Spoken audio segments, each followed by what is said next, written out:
What is going on, everybody? This is another episode of Coordinated Chaos. On this week's episode, we will be recapping what happened in the divisional round of the playoffs.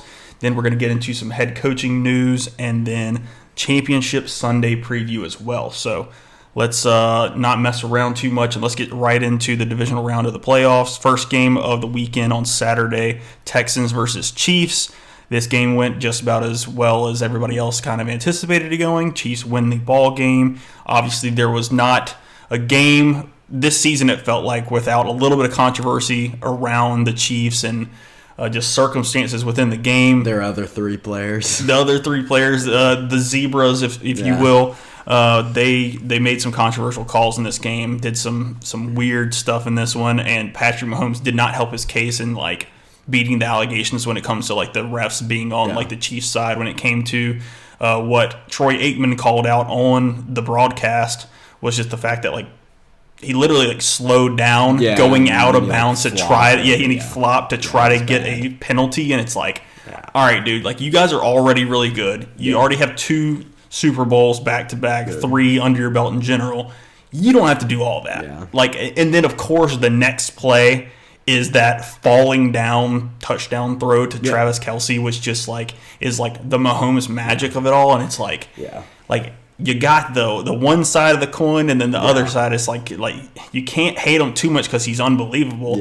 But at the same time, it's dude, you don't have to do all that. It's like the LeBron James effect. It's it's just he's you got to acknowledge that he's such an incredible player, but at the same time, it's all this other antics and whatnot is just kind of annoying at this point. And we get why people do not want to see the Chiefs back in the Super Bowl. We get why people just hate them in general. People hate winning, especially in broad spans like this, just like they did with Tom Brady and their dynastic runs and whatnot. So just a really weird game, obviously. Texans, I didn't really ever think had a chance. It was a little bit closer than I anticipated in this game in general. They covered, didn't they? It was so it kind of depends on when you bet it and stuff. And so I think the line did end up at in some books at 9.5. And if that was the case, they backdoor covered with that safety, and it was who would have thought? And it's just that's how it goes. I know, but luckily I bet it at I think it was 8.5 where I got it, so I did cover the bet on that one. That was kind of nice. But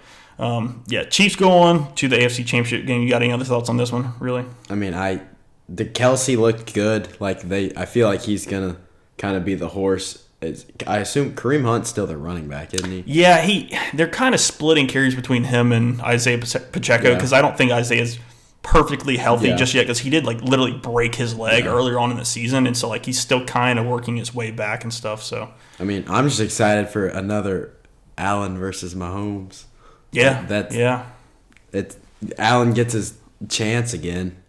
For sure. And we talked about that earlier on in the season whenever they played in the regular season, was just the fact that the Bills own them. We just don't care really at the end of the day what happened in the regular season, and so we'll get that opportunity again to cover that, and we'll talk about that a little bit later. But let's move on to the next game, Commanders versus Lions. This game was obviously the shocker of the weekend by far. I mean, the Lions were 8.5-point favorites in this game, which I bet that. I just thought at some point the Lions would get a big enough lead where the run game would take over, and just Jay Daniels and the Commanders would have to force the issue. He would throw an interception at some point, and it completely flipped itself on its head. Happen. It was the complete opposite. I mean, Jay Daniels from the jump just did not bow down to the greatness of the 1 seed and the Lions, and they just came after the Lions. Yeah, they played really well. They scored 45 points, which I knew the Lions' defense wasn't very good, but 45 is a lot of points. Yeah. But I'm curious about if the Daniels magic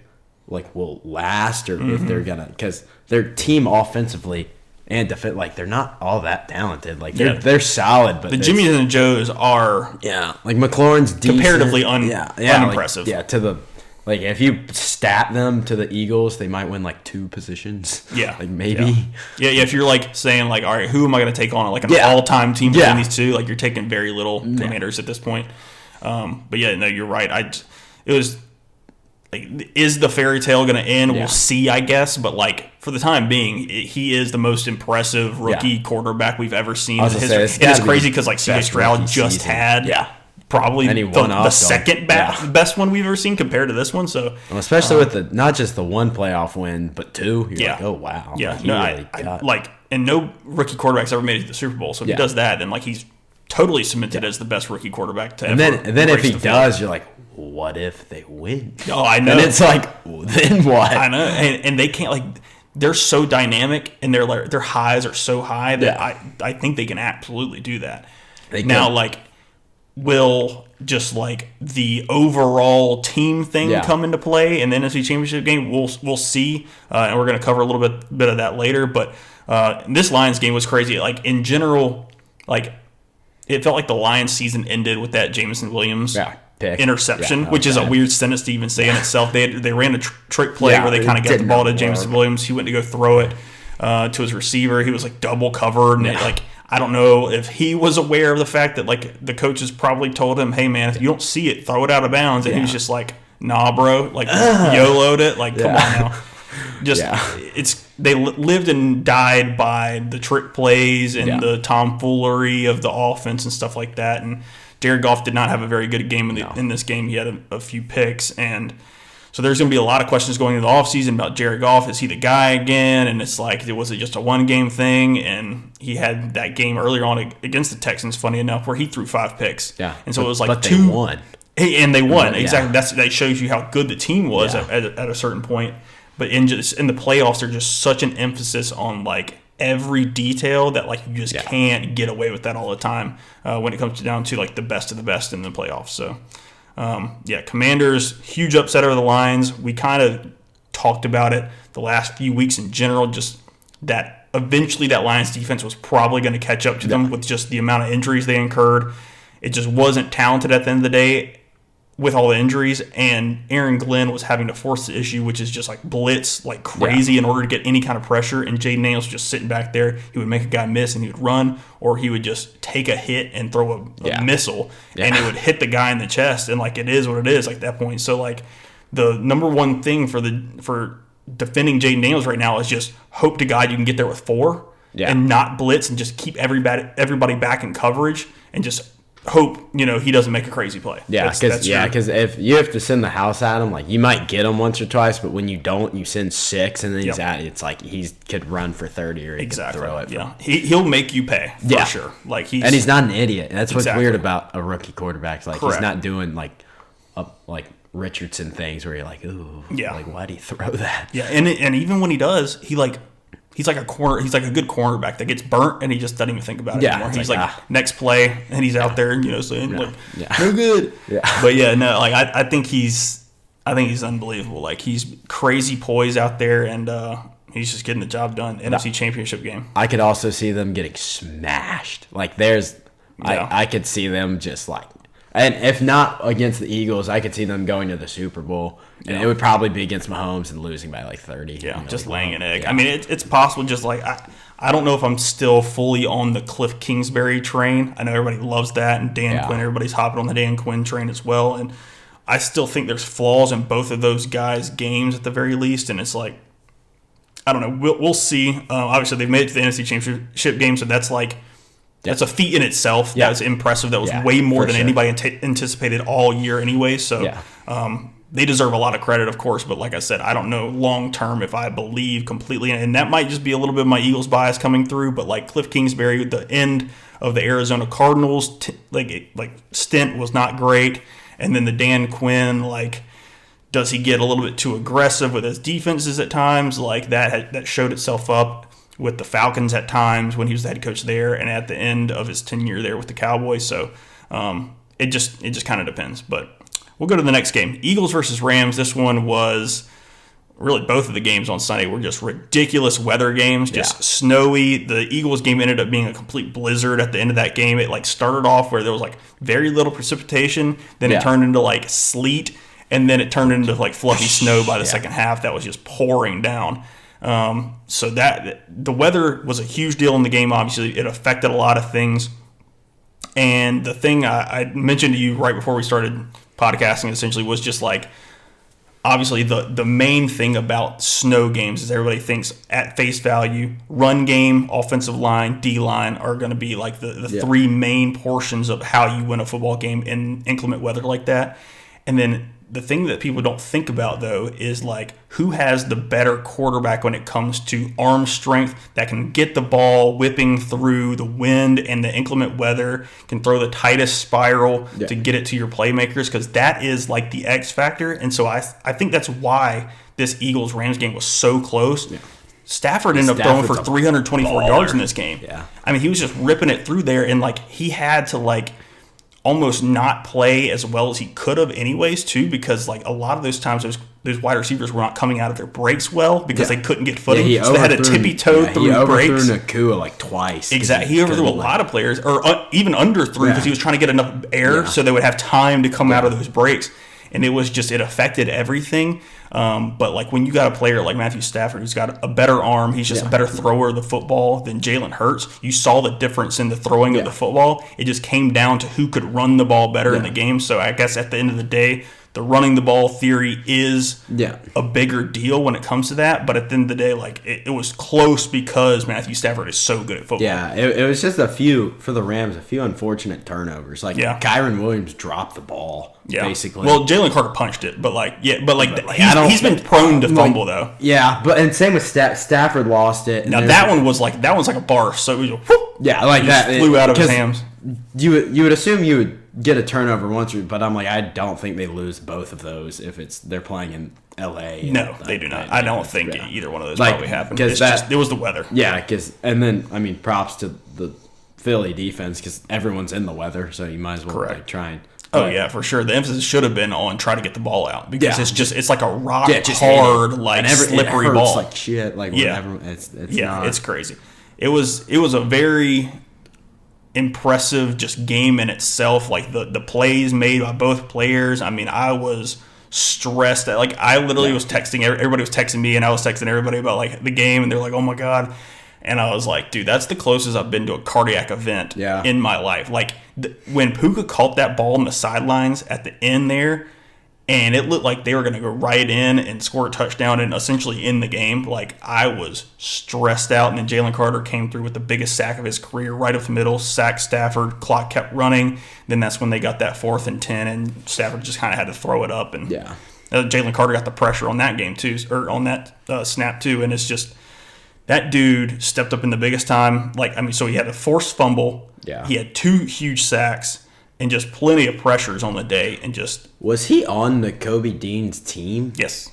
Yeah. Like pretty much all of those Bulldogs played all at the same time when they won the title. So yeah, the Kobe Dean's the only guy that didn't play. Obviously, and this one he got hurt last game, and Oren Burks actually came in and played pretty well for him in replacement of him. He had a nice bat down to the ball over the middle for Matthew Stafford at one point. Cornerback, he got hurt, didn't he? Quinyon Mitchell, he actually got hurt when Matthew Stafford early in the first half scrambled. Hit each other. Yeah, he scrambled, and like Stafford got up wincing, and he was like they said he hurt his ribs, probably cracked a rib. Yeah. And Quinyon hurt himself because his shoulder perfectly hit him right in the ribs, and it just probably separated it a little bit or something. I don't know exactly what happened, but he said he's good to go for the next game. So that's big news for us because he's been incredible all season. Isaiah Rodgers did step up, have a pretty good game in relief of him. He's the one that picked up the fumble after the Kyron strip and almost ran it back. But he was close. That O-lineman that guy was rolling. Moving. Even after the game, I saw an interview with Rodgers, and he was like, did the teammates give you crap for getting ran down by a lineman? He was like, no, that dude was getting after it. He was like, I couldn't do anything. Yeah, that guy was not going to let it happen. He beat me to the spot. Yeah. Like, that's crazy. But yeah, just the Eagles, obviously, Saquon Barkley, can't forget to say something about him. 2 huge touchdowns, 78-yard touchdown run, and another 60-yard one or something. He had 205 on the ground himself. Just the MVP of the Eagles. Like, if there wasn't quarterbacks in this race of the MVP in general, he should have been MVP of the league. Like, just what he's done for the Eagles has been unbelievable. Did you see what Bijan said? He was like, he's bringing back the magic of the running back position. Yeah, I mean, he's not wrong. Running backs are going to get paid again. Yeah. Like, they're going to be like, oh, we just have to build an O-line and then get a good running back, and this is what he can do. Yeah. I mean, the Eagles built the team the right way so far, is what we're seeing, and it's just it's led to a bunch of wins. Obviously, there's once again, the narrative again about Jalen Hurts and the passing game and like inclement weather. Obviously, last game didn't look good either. So you got this sample size now, and everybody's still thinking, can they do this again and again and again and win the Super Bowl? And it's like, I guess we'll never know. Like, I mean, until it happens, we don't know. Yeah. Like, until we lose doing the same thing, unless he just comes out and rips it, which I don't know. I'm a little worried about his knee. Like, it did get bent back there. We'll see if he still can, like, kind of be mobile like he was previous to that injury. I think the fear for them is if, I don't even know if it's possible, but if a team is able to stop Saquon and then Jalen Hurts, like, has to beat you. Yeah. Like, I'm sure he could, but it's a smaller chance that he does that than you completely shut down Saquon. Like, so, like, if you try to take one thing away, it should be Saquon right now. He is priority number one. And then it's just like you got to hope that like Jalen Hurts makes some mistakes. Yeah. Well, and then you're like, it's like there has to be some give, and I feel like that Saquon's not the give you want to give. No. Like if Josh or if Jalen Hurts beats you, it's like, well, tough it is what it is. But if Saquon, it's like, all right, he's been doing this all season. Like we really should not let him do this. And that's what everybody's been trying though. Like, and that's the thing. They said that in like it was a press conference earlier on in the week before the game, and one guy it was like Jalen Hurts was at the press conference, and he was the guy they were talking to, and he was like, hey, so like, what do you think about teams trying to load up and stop Saquon? And he said, repeat what you just said there. And he was like, they've been trying to load up, and he's like, they've tried, but like it just hasn't really worked yet. Like, it's been stifled at times, but then he always breaks one. And now like to completely rely on that is like, that's gambling in itself, obviously. Yeah. But I did read a tweet today, and it was very, very interesting. I think it was supposedly Saquon has been in communication with Marshall Faulk, just like great running back for the Rams. And essentially, supposedly what has happened, what's transpired in these conversations is Marshall Faulk has been telling Saquon not exactly to hit all the holes that he's supposed to in like the first halves of games and even earlier on in games in order to continue to wear down the defense of the other team. So they just keep run blitzing or trying to like sell out for the run and make them think that they're winning these reps. Yeah. And keep running the same types of run fits to where at the end of games, they essentially like think you're going to be able to just like run into this brick wall that they've essentially created with this run fit, and you just bust one because you've been essentially faking it all the time with this Saquon trying to run into these run looks. And then, so essentially you're just trying to do like a rope-a-dope with the defense when it comes to that stuff. So the Eagles have a lot more chess going on behind the scenes than like people anticipate right now. The Eagles are doing more than people think, and those two big-time touchdown runs by Saquon were checks at the line by Jalen Hurts. So like everybody's involved in this. Like, I know like the passing game has not been good. It's been kind of ugly as of late on the offensive side of the ball, but like everybody's involved here, and it takes like all 11 on offense to get it done right now. Yeah, it's the Eagles have certainly clicked with Saquon, which I imagine any team would. Yeah. But if you got a good O-line. Yeah. You need the 5 in front of them, but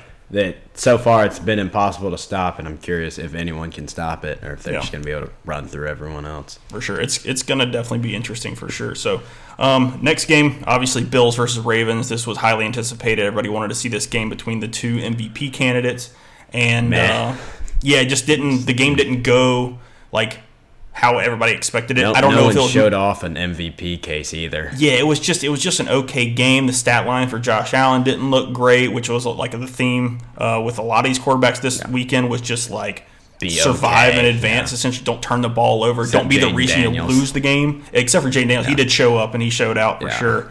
Just the inclement weather played a huge deal, and I think this game as well. Obviously, with the amount of turnovers in the game, obviously the Lamar Jackson interception was on him, and I guess probably Rashad Bateman, their communication was a little off there, but his fumble was snow related pretty much. It looked like just he lost the handle of it because it was just so slippery and so wet, and just the ball's hard as a rock when it's that cold out. As well as the fact that like Mark Andrews had the fumble, same kind of deal, which like everybody wants to blame him for the loss here for the Ravens. There's plenty of blame to go around for sure. Lamar Jackson, Mark Andrews, just in general the whole game. They just didn't get off to a hot start, the Ravens in general, and it came back to really cost them in this one. Yeah, they didn't use Derrick Henry as much as I ever thought they should. Yeah. I always felt like he was a little underutilized, but yeah, everyone's like, oh man, Mark Andrews dropped the ball, which like he did. It wasn't a perfect throw, but he dropped it. Correct. It's a catchable ball, but like not like it looked like he kind of like hesitated a minute. Mark Andrews was so open. I think Lamar was like, oh crap, I better not blow this throw, and then he was just like, all right, and he just like threw a dart at him, and it just was not a great pass. He didn't really, and by the time he got it out, it was like after the hesitation, Mark Andrews was then starting to have to think about, I'm getting close to the sideline here, and I got to get my feet down. I got to turn around and get to the pylon as well, and that's when his focus was lost, and that's when he dropped the ball essentially. So and then because I said this earlier, even if he catches it, you got Josh Allen on a minute left on a tie game. Yeah, I think it was like 90 seconds. Yeah, so you got plenty of time. He'll time. be just fine. And so Josh Allen could definitely get down there, make some plays, and you're kicking a field goal potential. I mean, in that snow, it's not a guarantee, but then it just goes to OT. They could kind of play with house money at that point. Like we're at home, let's go try to win it right here for sure. So it was just the game didn't. It wasn't as dynamic of a game as everybody was hoping for. Like I said, the weather probably had a lot to do with that. Just the snow, the slipperiness of everything going on there. Both games were affected by it on Sunday. But Josh Allen did whatever he had to do. There was a point there in the game where like he looked like he wanted to like turn around when he got wrapped up and toss that ball to James Cook, and I feel like that like light came on in his head, and he was like, "This is how you lose the game right here," and this is what he would have done in previous years. But he's matured to the point where like he's realizing that like if I don't give away possessions, we're going to be able to get. We're going to be able to like at least flip the field or get a field goal or we'll make another thing happen on this drive. Just don't live to play another down. Don't just die right here. Well, in both these quarterbacks, this was their chance because they weren't playing Mahomes, so it's like correct. We got to get to the AFC Championship. Yeah, because it was always like Mahomes would beat Jackson, Mahomes would beat Allen, but now it's like all right, we get a crack at each other. Exactly. And I feel like the Ravens might be the better team, but I just think Josh Allen's the better quarterback. I think I agree with that too. Just at the end of the day, Josh Allen was able to kind of drag his team to this victory. As he's done all season. Which is another reason why I think he should have been the MVP, which he probably will not be, but that is what it is at this point because, now he has his crack at potentially a Super Bowl as long as he can get past Mahomes and the Chiefs. So, that pretty much wraps up the divisional round recap. We'll go on to the head coaching news, which the only thing we're going to cover here is Ben Johnson going to the Bears, which I think is a huge deal. Leaving the Detroit Lions, going to a division rival in the Chicago Bears. He gets, Caleb Williams, what seems to be now what everybody's wanting to say probably is just like a project, which I think he's still the number one overall pick, and I think he's still very talented. Yeah. He just needs somebody to structure him and give him an offensive-minded head coach, and that's exactly what they went out and did. He's got plenty of weapons. Rome Odunze is good. DJ Moore is good. DeAndre Swift is an okay back. He's not great. They still got Roshan Johnson there. I don't know if they'll bring back Keenan Allen. I think he was on a one-year deal, and so he's also 33 or 34 at this point. So they might bring him back. If Caleb Williams goes to Ben Johnson and says, "Hey, I would really like him. He's kind of like a security blanket for me," I wouldn't doubt they just re-sign him. But that's going to be up in the air for sure for something free agency-wise to look at going forward.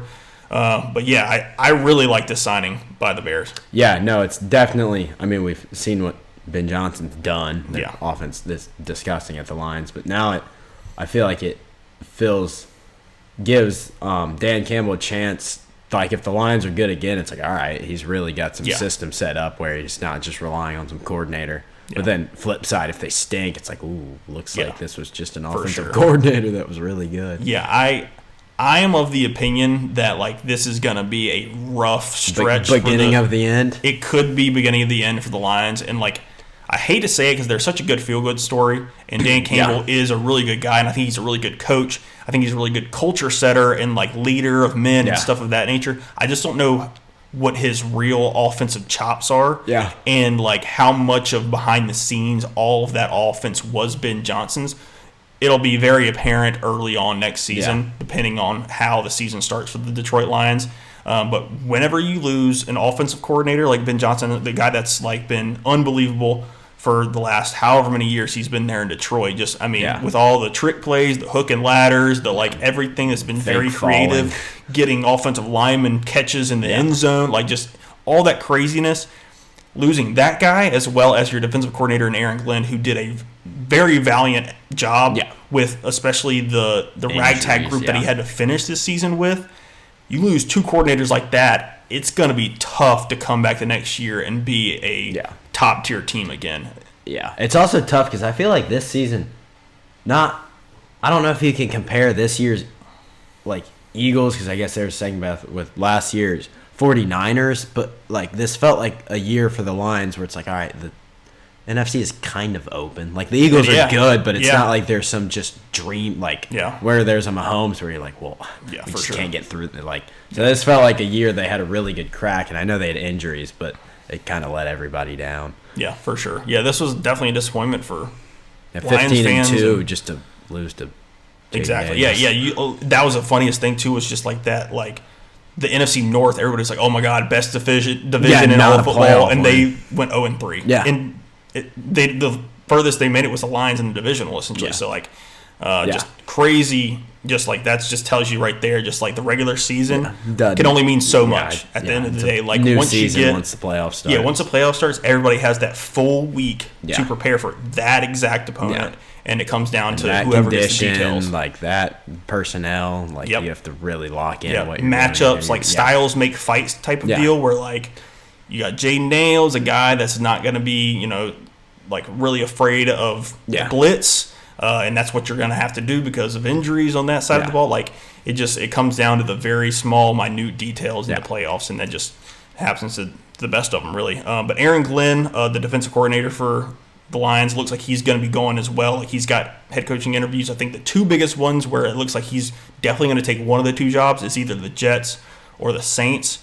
So that'll be interesting. So he'll be gone as well. And like I was telling you before the podcast, just like the big deal when it comes to offensive coordinators and defensive coordinators leaving a team after success like this is that like if you didn't capitalize and get the job done and win the Super Bowl, like you might never make it back again. Like the Eagles last year when I was watching that with the Eagles, where after the 2022 Super Bowl they lost Shane Steichen and Jonathan Gannon to head coaching positions, and the next year they just hired from within and just thought things were going to go the same way, and it was a disaster. The Eagles imploded on themselves, couldn't figure out how to pick up a blitz. It was terrible, and I was just thinking to myself, how in the world does this happen? And so it can happen to the best of them. I honestly, for Detroit Lions fans, I hope it doesn't happen, but it almost it feels like it's inevitable whenever you lose two great coordinators like that. Yeah, it's also tough, not that they made it to the Super Bowl, but I saw something on Twitter. People were like, who really won the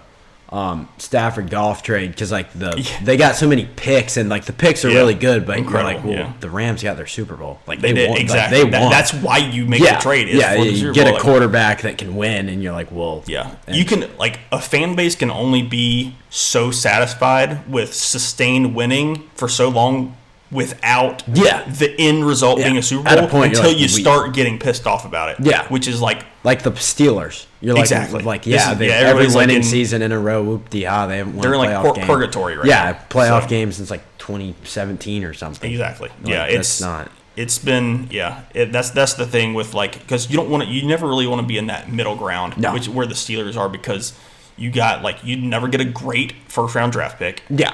You're just you hope you hit on that guy, whoever that guy is, in the middle of the round.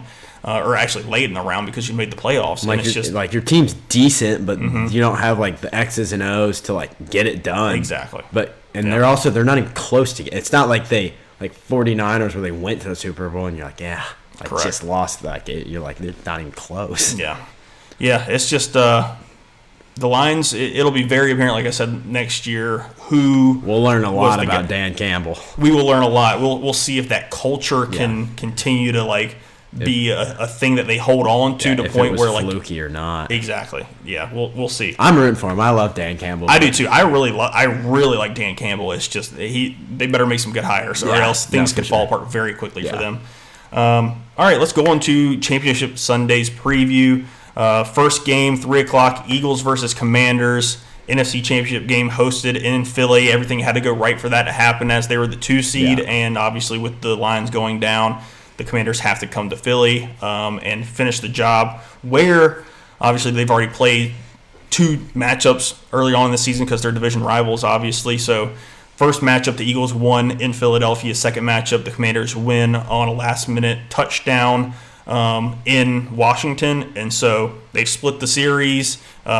You could I would like to put an asterisk on the second W, considering Jalen Hurts played 11 plays and Kenny Pickett had to play the rest of that game. And they won on a last-minute touchdown at that. And so I feel good as an Eagles fan about the matchup just because of our trenches, the D-line and the O-line. I put all my faith in that, as well as Saquon. He's been playing lights out, and like I was saying earlier, the best thing you can do to stop Jaden Daniels, it's not gonna always happen, obviously, is be able to get home rushing 4. Yeah. And that's what the Eagles have been able to do a little bit. If any team can, it's the Eagles. Exactly. Jalen Carter playing out of his mind right now. Yeah. One thing I did mention to you before the podcast again was just the one thing that a lot of people are not talking about right now is Sam Cosmi. Their best, the Washington Commanders' best guard goes down with a torn ACL against the Lions. And then that means a backup is going to be up against some guy Jalen that's Carter. just not really played much. You're exactly. Here's you got a backup going against an All-Pro, and that's never a good matchup. No. And so that is a big deal, obviously. So the Eagles should be able to get some pressure. Yeah, it's going to be the onus is going to be on Jaden Daniels to make a guy miss, make something happen, get the ball out of his hands quickly to his playmakers, and he's been doing it to his credit. Aaron Glenn tried to heat him up with the blitz and get after him there, and he just made him pay every single time. So the Eagles have their hands completely full on Sunday. We'll see if Jaden Daniels will be the first rookie ever to make it to the Super Bowl as a rookie quarterback. But I'm really excited for this matchup. I think it's going to be fun. It should be fun. I see the Eagles winning this. I just don't know if Jaden Daniels can – he can do a lot, but I don't know if he can do a lot against that whole team. Yeah. But I know he'll come to play, and I know the – Commanders will come to play because they've been counted out. Yeah. Everyone thought they were going to lose to the Bucs. Correct. And everyone thought they were going to lose to the Lions. And now it's like, well, they got the underdog story right now, and that's one thing that the Eagles can't technically. And they believe in themselves, and it's like, uh-oh. Yeah, that's the one thing. I guess technically they can't hold on to that, but relatively. The media has jumped on the Commanders and Jaden Daniels to the point where and nobody wants the Eagles to win. Everybody's disgusted by the way the offense has looked and how kind of ugly we've been winning. So nobody wants to see that in the Super Bowl. So in that regard, the Eagles can kind of hold on to that and say nobody believes in us, nobody thinks we deserve to be here, kind of thing, and they can manufacture that motivation going into this game. But I've been saying for the past, I don't even know, 10 weeks now, I feel like the Eagles, I think, are the most complete team in all of football. The question comes down to, can Jalen Hurts, especially with a banged-up knee now within potentially limited mobility, can he make enough plays in the passing game for us to just win the game, essentially? And, it may not require it once again, and Saquon could have another 200-yard day, and we're sitting here asking ourselves the exact same question next week when they're in the Super, or not next week, but 2 weeks from now if they're in the Super Bowl. So, like I said, until we see it happen, the question is still up in the air, and so we'll see what the game plan ends up being on Sunday. I think once again we were kind of saying I think the game plan for the Commanders has to be loaded up. Make Jalen Hurts beat you, especially if he's hobbled in any way. And I don't think he's going to be 100% when it comes to his athletic ability. So that means how many times are they going to end up crashing the end on those RPOs because they know Jalen's probably not going to take off? That could really affect the run game, and it could spell the end of a season for the Eagles because of it. Yeah, no, it stinks that he's hurt, but I guess everybody's battling all sorts of everything. But I'm excited for the other side. I like Mahomes and Allen's battles. Let's go into that one. Chiefs versus Bills. This one's going to be crazy fun. We've seen it a billion times, and I'm hoping it's a better watch than this Ravens-Bills pass game because we thought that was going to be the dynamic one. There's going to be tons of points, and I think the over-under was like 50-something, and so they thought it was going to be crazy, but it just didn't turn out that way. But Chiefs versus Bills, this one, like we said, we've seen one of the greatest games in the playoffs of all time. That divisional round between those two where obviously Chiefs scored with 6 seconds left or whatever and went on to the AFC Championship game. ended up losing to the Bengals in that one that year, which was crazy. That was just a wild circumstance. And then Stafford beat them in the Super Bowl. It was a wild season in general for that one. But Chiefs versus Bills. How do you feel about this game? Like, do you have like a feeling of who you want to win, who you think wins? The Chiefs are just really, really, really confusing because I've not watched them and been like, wow. Yeah. And like I know they have the Mahomes factor, but Josh Allen also, like, they're good, but I haven't watched them and been like, wow. Yeah. So I feel like it'll be this might be a hot take, but I feel like quarterback versus quarterback, Allen's better, but I feel like Mahomes is clutcher. Yeah. Like I feel like I mean, the way they're playing this season, I think I agree with you there. The Bills or Josh Allen has been playing overall better than Patrick Mahomes this season alone, at least. But like it's just the totality of the Chiefs that scares me. Their team like, and their coaching. Andy Reid with time. Yeah. Like I know he's not coming off a bye like he was against the Texans. But like a 1 week sample where like he gets like that game plan as well as Steve Spagnuolo. Spags is so good. He's just he cooks something up every week that screws you. Like and that's the scariest part about like potentially like my Eagles going back and playing the Chiefs again in a Super Bowl is just like that. When it's like their defense also isn't great, but like they have the Chris Jones, they have the McDuffie, like they have got guys that can make plays. Like they have some dudes that can just make some crap happen. For sure. Yeah, and they deploy their guys that aren't necessarily the playmakers in really interesting ways, and it always turns out to be like effective. So it's exciting. Exciting week ahead. I think I'm rooting for the Bills. I am too. I just think the Chiefs are gonna win. I don't know if I'll ever bet against Patrick Mahomes. No, you can't. So like, if my money has to go somewhere, it's probably going to go on the Chiefs money line. I don't think I want to bet with any kind of spread in this one. I didn't even like look up the spreads of these honestly because like I don't even know like both matchups I think are going to be really close. So like it almost doesn't matter. It's probably going to be a money line weekend for me anyway. The only two that could say they beat Mahomes were Brady, who's no longer playing, and then Burrow, who's not in the playoffs. Exactly. So it's like nobody has a track record. Yeah, no one else can say they did it. Yeah, it's going to be very interesting. I'm looking forward to it. It's going to be fun.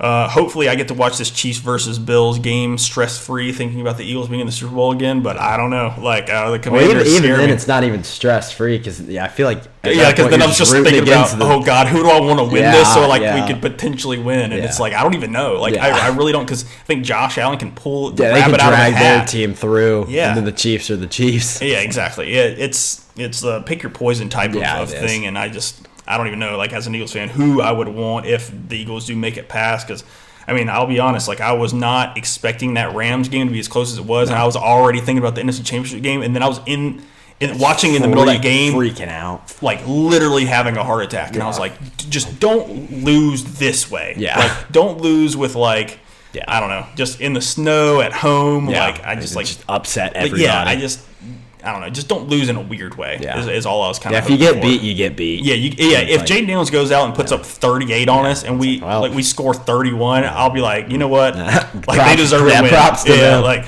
they cooked us. Like it is what it is. But like if there's like a ton of fluky turnovers and stuff, like I would love to see just a clean game between the two. But I don't. It's just the NFL play has been really wacky with turnovers as of late, and so we'll see. Who knows? But, it's going to be interesting. A lot to figure out. But that pretty much wraps it up. I appreciate everybody listening and appreciate you coming on once again. And we will talk to you next week for the Super Bowl preview and the recapping of all of the Championship Sunday stuff. So see you next week. Go Commanders.